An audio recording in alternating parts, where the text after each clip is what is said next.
you really hate Sean Combs. Why would they be thinking that?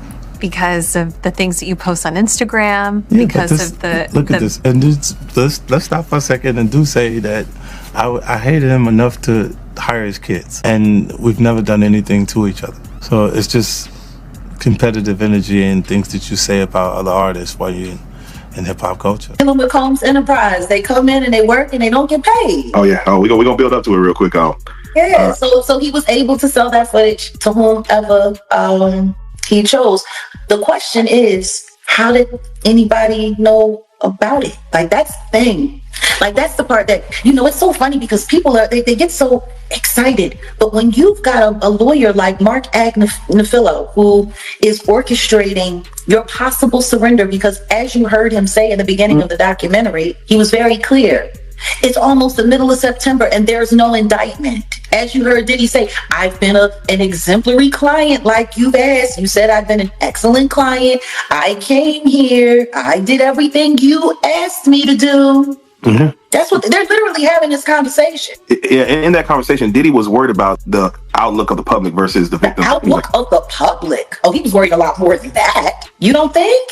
He literally sat there and said, we need comms. He's sitting there talking like an evil dictator. We need comms. We need a way into this conversation. We're losing, he said. We're losing. Losing what?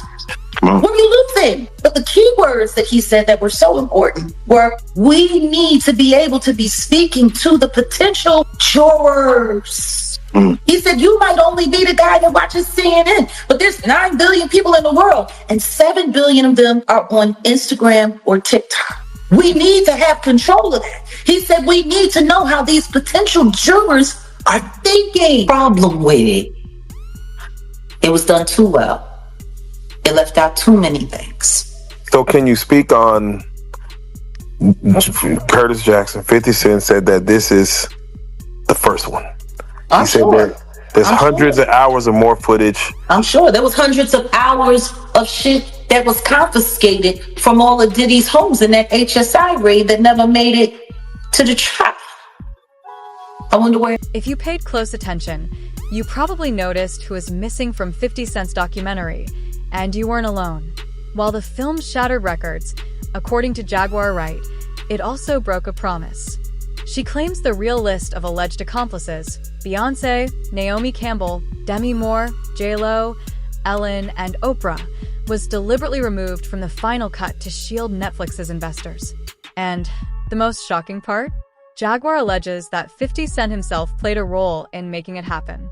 Today, we reveal the list they tried to hide and the evidence you need to see it for yourself. Melissa Ford just did an interview talking about how Hype Williams brought her out. Now, mind you, she's a video vixen, and it seems like the girls that used to be part of the music videos have stories to tell. They should. They're all sex workers. Yeah. And if they weren't, they felt like it when they went home. Said every room in Diddy's mansions were wired with cameras. And he had some of the footage, he had some of the pictures, and he displayed those in the lawsuit that came out. And this was used for blackmail material. They'd bring in these people. A lot of these people were also aspiring young artists in the music industry. And then these parties were sponsored by Motown Records CEO, Universal Records CEO. This goes all the way to the top. And so you get these people in compromising situations. The drinks were laced. The videotapes were hot. And then at the end of the day, you wake up the next morning, what did I do? And then they have compromising material on you. And then they can guide your career. They could kill your career, but they got you. And it wasn't just people in the music business. As you said, there were athletes, there were celebrities, there were politicians, people from the royal family. And we were also told by the former bodyguard that Diddy was an FBI informant. The first name Jaguar Wright calls out is Beyonce, and she's been under scrutiny for years. Jaguar claims she warned people about Queen Bey long before 50 Cent's documentary exposed a list of censored names. According to Jaguar, Beyonce wasn't just a bystander at Jay-Z and Diddy's parties. She played an active role.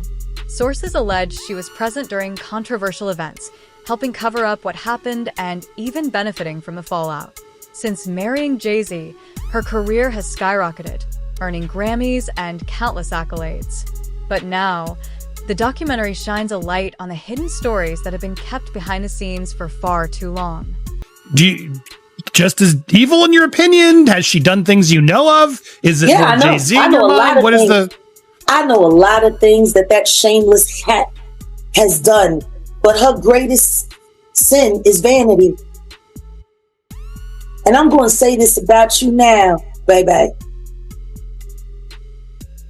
Everybody who knows you are dumb as a sack of hair. Truth is, if it wasn't for your singing and your dancing, you would have never been anything more than a shampoo girl in your mother's shop. You ain't got the common sense of a damn dog. But that's not criminal. Huh? It's not criminal. Is there? No. I'm going to get you there. Oh, I see. She's just too dumb to know what she's in for. No, she's just dumb enough to be down with whatever's going on.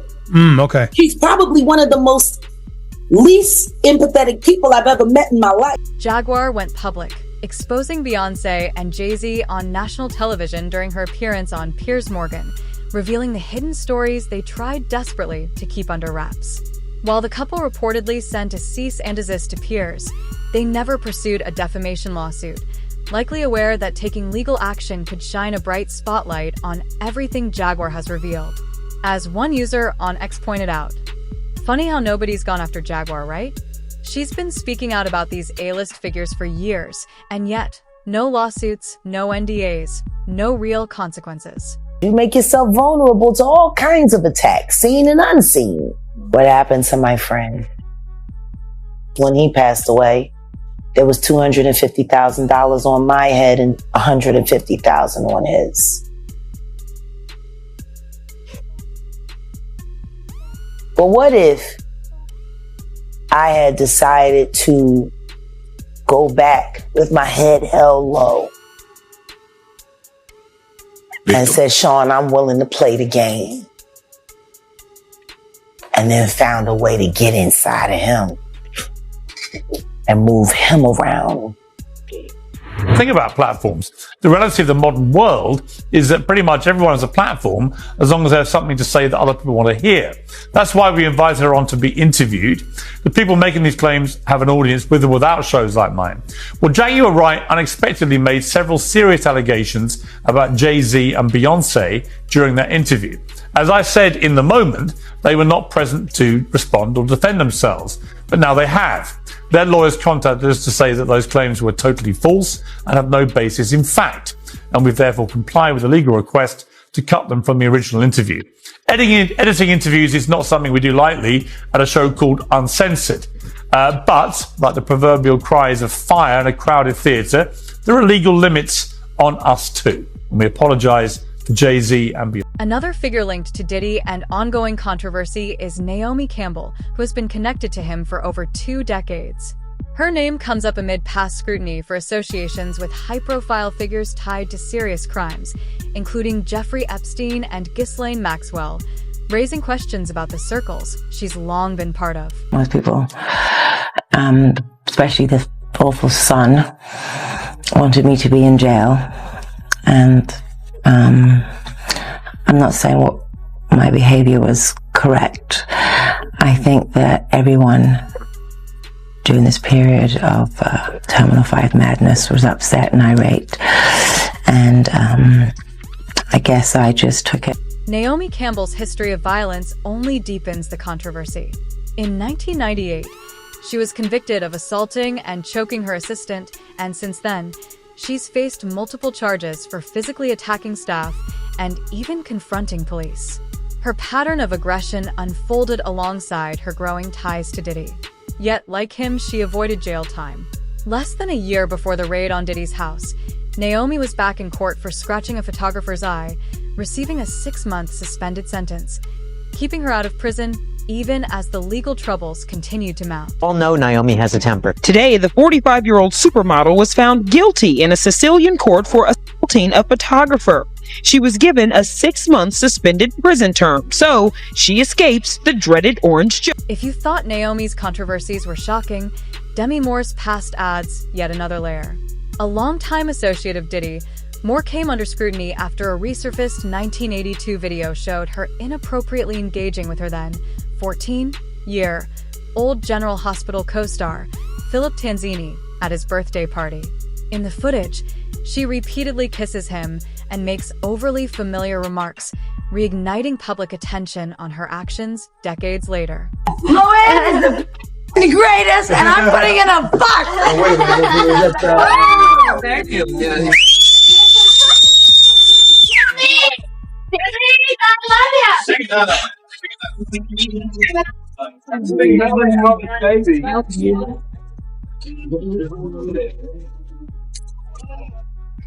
Okay, one more time.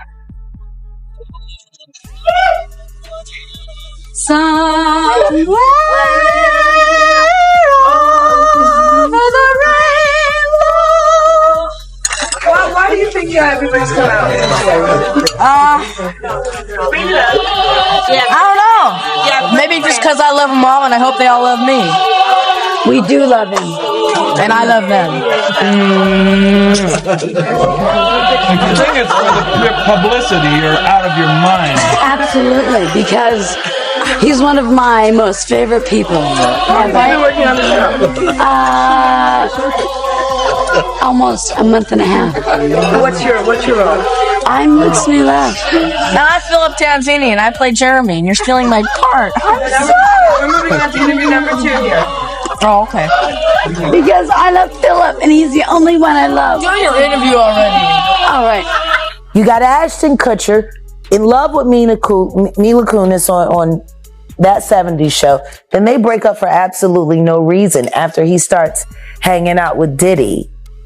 Then he marries Demi Moore, who drained him of all the adrenochrome she can, and apparently he replenished himself by doing inappropriate things with their daughters. I'm glad. I'm sure you're glad. The most shocking layer of Demi Moore's story is her own traumatic past. At just 15, she revealed in interviews that her mother exploited her, selling her for money and exposing her to dangerous situations. Moore has spoken candidly about being forced into unsafe circumstances, often with her mother fully aware.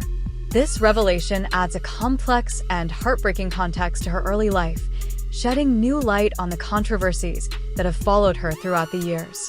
Demi Moore, she revealed in her memoir that she was assaulted at the age of 15, writing that her mother let the abuser in their home. Well, today, Demi talked to Howard Stern more about this on his Sirius XM radio show. But you say you pushed it away. You don't need. You just I recently. pushed it away because I felt like it was my fault. Like that I felt like I had behaved in a way that was provocative and mature. Like I really knew a lot, and I never really looked at myself as being a kid, and so I never looked at it as. I mean, I saw it as an unfortunate and, Yet he forced you into it. I was very embarrassed by it. In all honesty, I think that the shame I carried because of the rape made me afraid to feel I could comfortably express myself sexually. It makes me just remember the conversation that I had with her where she talked about the purpose of her writing this book was to share her story in hopes that it would empower other young women. She did talk about a lot of the other things to Howard Stern. She said she auditioned for Top Gun, obviously didn't get the part. Among the few who actually fled the U.S., Ellen takes the spotlight in 2024, shortly after Diddy's Miami mansion was raided. She announced she was leaving the country for good. The timing didn't go unnoticed, and fans quickly spotted her dramatic transformation, trading her iconic blonde hair for a new style as she relocated to England to start fresh, seemingly distancing herself from the chaos surrounding Diddy. She sounded so sincere, didn't she? Very she could sincere. Virtually choke on her words. But the best one for me is Ellen DeGeneres, who is, by the way, a very nasty person. I've had dealings with her in Australia. Oh! Could I tell you some stories about that cow? But anyway, good riddance to her. But she was quite friendly with that P. Diddy bloke, wasn't she? Well, this is why I say release the Diddy files. Yeah. Release the Diddy files. Come on, Donald Trump. We want to know whose name. So maybe she's hightailing out of there before all that is thrown at her as well. But what a bunch of hypocrites. Ellen DeGeneres and her wife, Portia de Rossi, have reportedly fled the US, bound for the UK, after Donald Trump's landslide victory. Numerous publications are reporting the couple have left the United States permanently. There are also reports the couple have put their Montecito mansion on the market. Entertainment publication The Wrap has the exclusive story and said Ellen DeGeneres and wife Portia de Rossi have moved to rural England, put their Montecito estate on the market, and plan to never return to the United States, telling friends the election of Donald Trump was their primary motivation. Ellen DeGeneres has been a vocal Trump critic, so the move doesn't come as a surprise to most. You're really bad. If you had to be stuck in an elevator with either President Trump, Mike Pence, or Jeff Sessions, who would it be? Does one of us have to come out alive? Ellen DeGeneres has been seen rocking a new hair color since moving to the UK. The comedian changed her signature blonde look to brunette as she was seen enjoying a night out with friends at a pub called The Farmer's Dog.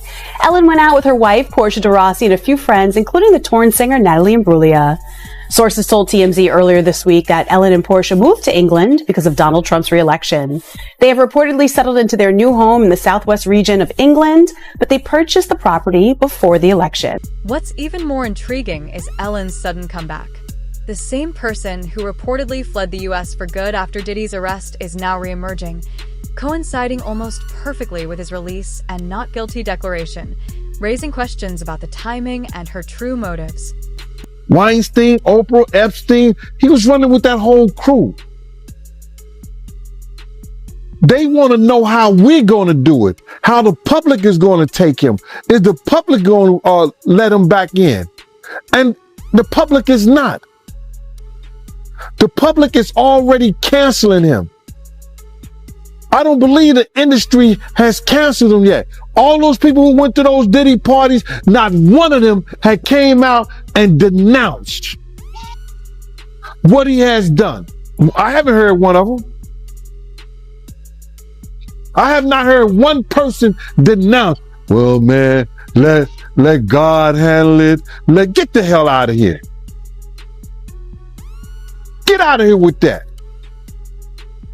If that was your daughter, would you let God handle it? All those people, they ain't denounced him. They ain't definitely, they can't come forward and say, yo, I support him. Because it would mess up their brand. It would mess up their brand. Jay-Z. We the only one could call each other Sean. Jay is the only one could call me Sean. I'm the only one could call him Sean. Get the hell out of here. If that ain't no fun boy stuff.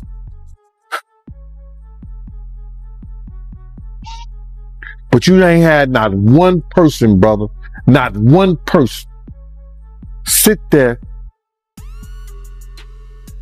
denounce what he did, or come forward and say, I support him.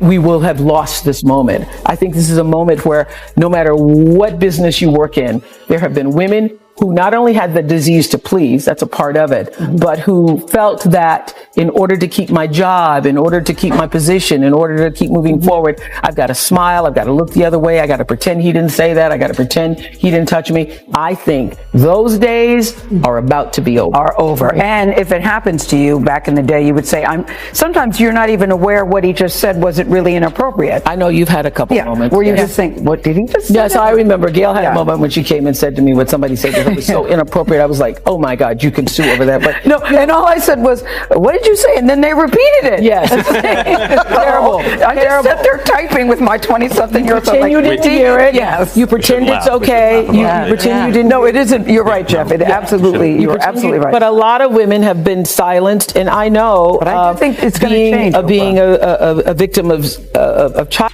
sexual abuse, that when you feel like you cannot be heard, and then other people start speaking out, it makes you feel like, oh, now I can speak out too. Yeah. So, and you've been speaking about it for years. Yeah. You know, one high-profile figure attempting to distance herself from Diddy is Oprah. Her connections to Harvey Weinstein, Jeffrey Epstein, and Diddy are well documented. She was reportedly close to all three, with photos even showing her alongside Weinstein.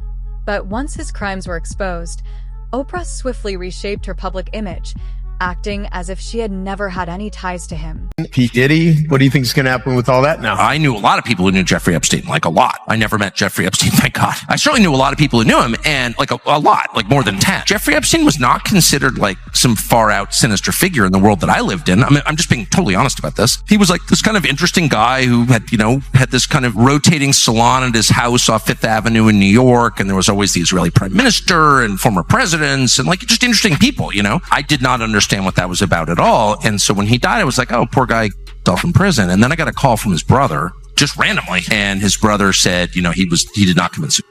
Was really shocked by that. And I thought maybe his brother's crazy. So this set off a multi-year journey for me that really changed my views about a lot of different things. And the bottom line is Jeffrey Epstein was, and not only murdered, but he was murdered in the most secure federal lockup in Midtown Manhattan. In the country. And so what is that? What is that? Think about that for a minute. 3 days after Oprah publicly supported victims of sexual assault in the wake of numerous allegations against Harvey Weinstein, singer Seal Instagrammed this meme showing Winfrey kissing the disgraced mogul. It reads, when you have been part of the problem for decades, but suddenly they all think you are the solution. Give me love. Please welcome Seal! The 54-year-old who's appeared on Oprah's show captioned his post, "Oh, I forgot. That's right. You'd heard the rumors, but you had no idea he was actually serially assaulting young starry-eyed actresses. My bad." While Weinstein maintains his innocence, Seal hasn't commented further, and Oprah has not responded. This moment is a really powerful time for everybody to get woke. Fans have come to her defense, pointing out Winfrey is a sexual survivor. They also posted pics of Seal's ex, Heidi Klum, kissing Weinstein. Is it really a coincidence that Oprah repeatedly appears connected to figures later embroiled in abuse scandals, only to publicly condemn their actions afterward? The pattern is hard to ignore. Every major case that surfaces seems to involve someone she once knew or counted as a friend, making these connections impossible to dismiss. White boy, Oscar winner, for people to stop remembering that she had a gun in her pocketbook. She had gunshot residue on her hands the night that Natanya was shot at that club. For all we know, that bullet came from the gun that was in her hand. And not once has she spoken up for the betterment of that woman. Not once has she donated to her family or for her medical bills that she's still paying, or say something in her defense to stop Puffy from gaslighting her and trying to put hits out on her because he was afraid that maybe one day they would open the case and she still has the bullet fragments in her face. Like J-Lo has said nothing. Nothing. You really thought that just running off and marrying Ben Affleck was going to take you out of the Diddy downfall? But it saved her the first time though, didn't it? Because as soon as that club was over and as soon as they finished interrogating her, when she sat there and cried like a baby, I don't want to go to jail. I don't want to go to jail. Benny Medina put her with that drunk white boy until she ran him off. Like, there are people sitting here screaming out at the toll that the atrocities that Sean Combs has done to their lives, and you're trying to avoid your part in the story or the fact that you never spoke up. You want to tell people on the low and put it out there that the movie was about you getting away from Puffy, but you didn't think about the trail of girls that you left behind.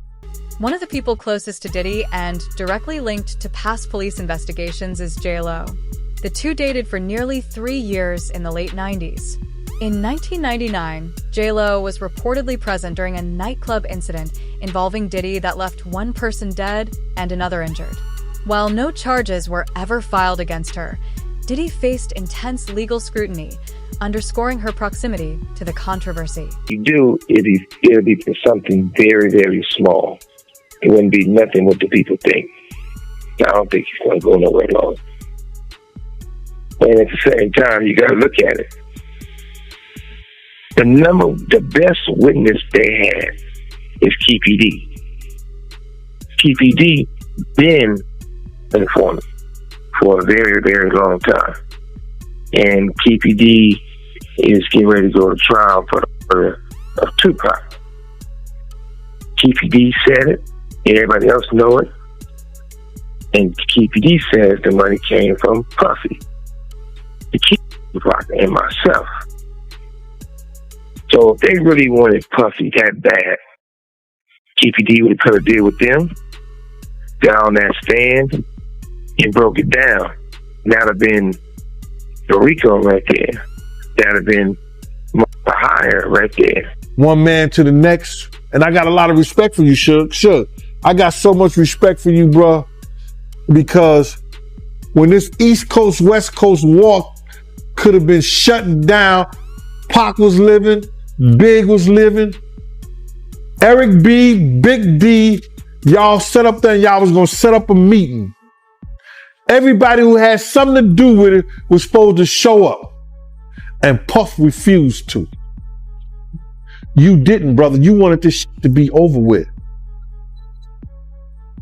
Even though you didn't with Puff, y'all wasn't dealing with each other no more. I remember when you and Pac was in the car behind the House of Blues. You was in the red Rolls Royce, Pac was in the white.